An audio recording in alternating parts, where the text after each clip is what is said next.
Здравствуйте! Сегодня в нашей рубрике «Хватит врать» засветится канал «Навальный Лайв». Не может быть, скажет кто-то. Навальный же за все хорошее, против всего плохого. И вообще говорит только правду. Не торопитесь с выводами. Досмотрите до конца, и тогда решайте сами. Привет, меня зовут Владимир Милов, я веду еженедельную программу об экономике на канале Навальный Лайв. А еще я всю жизнь занимался энергетическими проблемами, работал заместителем министра энергетики, и сейчас я объясню вам. Ну что, солидно весьма начинает. Целый замминистра нам сейчас будут объяснять, и я уже весь внимание. Нам предлагают много красивых объяснений, почему цены на бензин якобы обязательно должны расти. Ну вот одно из самых распространенных объяснений, то что рост связан с тем, что растут мировые цены на нефть. Но я думаю, что многие из вас проницательно заметили, что когда мировые цены на нефть снижаются, то с нашими ценами на бензин такого не происходит. Кидают нам леща, весьма дешевого с проницательностью. И тут мы, кстати, видим первую манипуляцию зрителям. Он говорит, что при снижении мировых цен на нефть якобы не снижаются наши цены на бензин. Стоп. Мировые цены на нефть в долларах, наш бензин в рублях. Если смотреть на цену российского бензина в долларах, вот график для вас, посмотрите. Вы видите, верхняя линия это в долларах, нижняя в рублях. Вы видите, наши цены на бензин в долларах исправно падают вместе с ценой на нефть. Вот мы видим серьезное падение в 2001, 2009, 2014, 2015 году. То есть цены на бензин России в долларах ведут себя абсолютно согласно долларовым же ценам на нефть в мире. И это правильно. Мы подготовили для вас несколько графиков, которые демонстрируют, например, сравнение с ценами на бензин в Соединенных Штатах. И вот, например, первый график с 2008 по 2010 годы. График прямой как стрела, как дорога Петра Первого. Знаю, я смотрю и любуюсь. Это просто извилина замминистра. Хоть одно явление в мире может за 2 года быть столь стабильным? Я думаю, нет. Но его это не смущает. А вот как выглядит этот график на самом деле. Рублевая цена на бензин в России.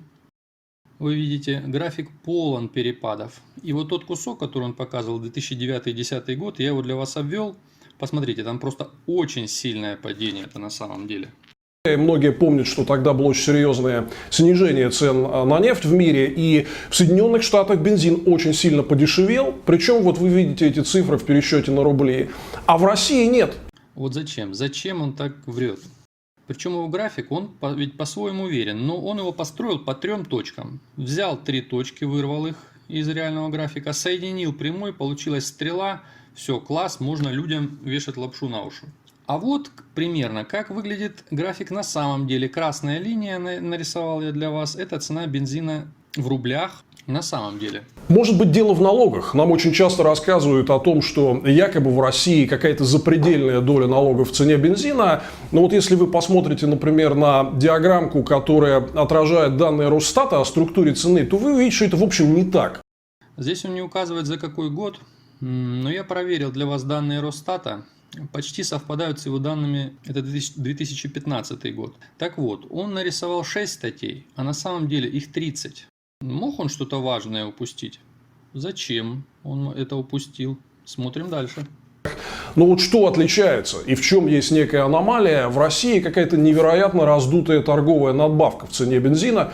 Вместе с прибылью переработки она составляет больше 20% в цене.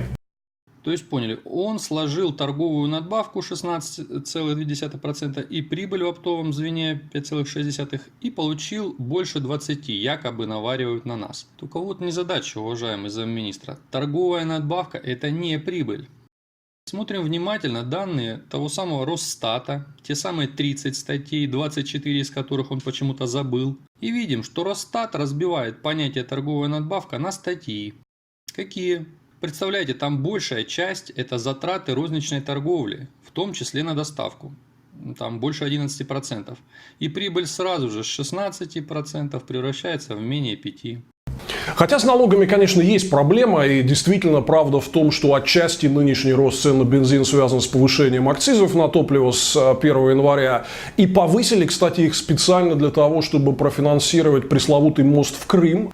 Он сказал мост в Крым. Для чего? Ну, понятно, чтобы сфокусировать всех недовольных ценами на бензин Именно против Крымского моста, против его строителей Ротенбергов, против Путина. И любезно, кстати, приводит статью, которую сам, по-видимому, не читал, но я для вас прочитаю. Цитирую. Деньги будут направлены на развитие дорожной сети в Крыму, в Калининграде и в целом по России. То есть не на Крымский мост, а на дороги для каждого из нас. Если бы замминистра этот был бы поумнее, он бы сообразил, что мост в Крым, конечно, объект прекрасный, но слишком мелкий, чтобы ради него повышать налоги. Мост стоит примерно 228 миллиардов рублей на несколько лет. В то же время профицит бюджета России только в 2018 году составил 3 триллиона рублей. Это примерно 15 мостов в Крым составили лишние деньги в бюджете. У меня есть такая любимая шутка про правило 100 километров. Если вы отъезжаете от Москвы, то вы прям можете наблюдать, как буквально с каждым километром на заправках ценники снижаются. И вот вы сейчас видите этот график. Это свежие цены на бензин из соседних регионов с Москвой, куда бензин поставляется ровно с тех же самых нефтеперерабатывающих заводов, но стоит он при этом на 2-3 рубля дешевле. Ну вот вроде бы парадокс, да?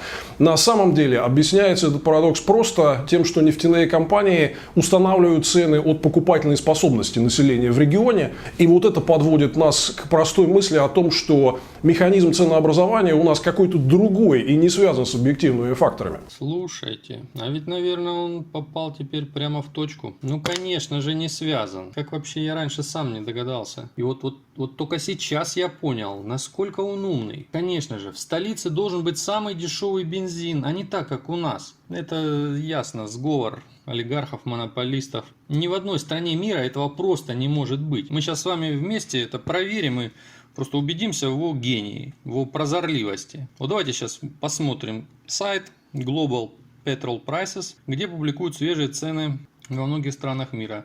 И вы увидите, что только в России, в столице, дорогой бензин. Во всех странах, конечно же, наоборот. Там живут нормальные люди, там живут по-навальному, не то что у нас. Сразу сходу смотрим нормальную страну, западную, незалежная. Так, Киев 30,27 гривен. Понятно, это свободная страна, живет наверняка уже по-навальному, не то что мы темнота. И во всех остальных городах будет что? Дороже, не так, как в России. Харьков 29,5, дешевле, странно. Днепр 30,15. Нет.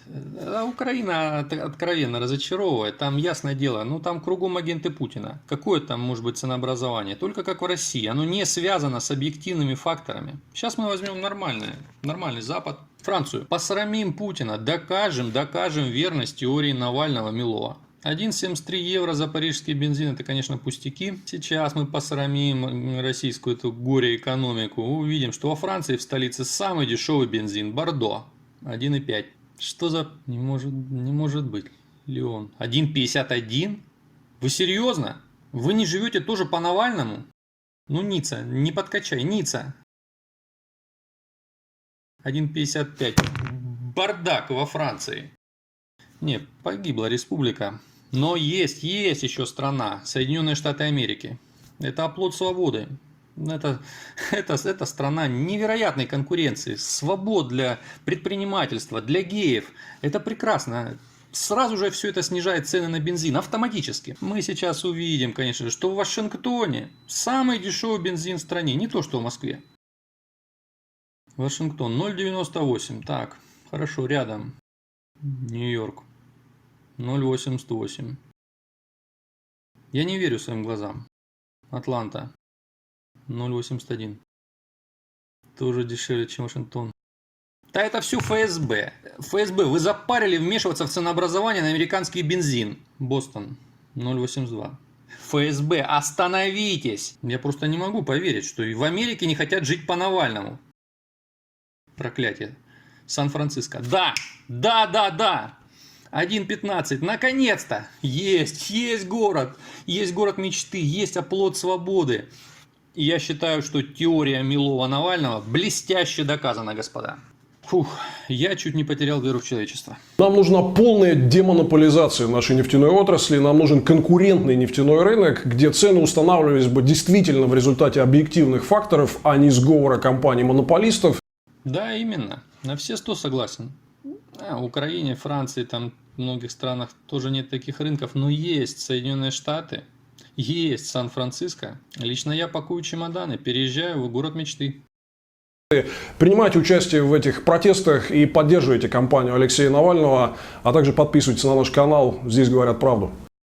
Просто слезы на глазах. Столько правды за 5 минут ролика? Нет, по зомбоящику такое не увидишь. Нет.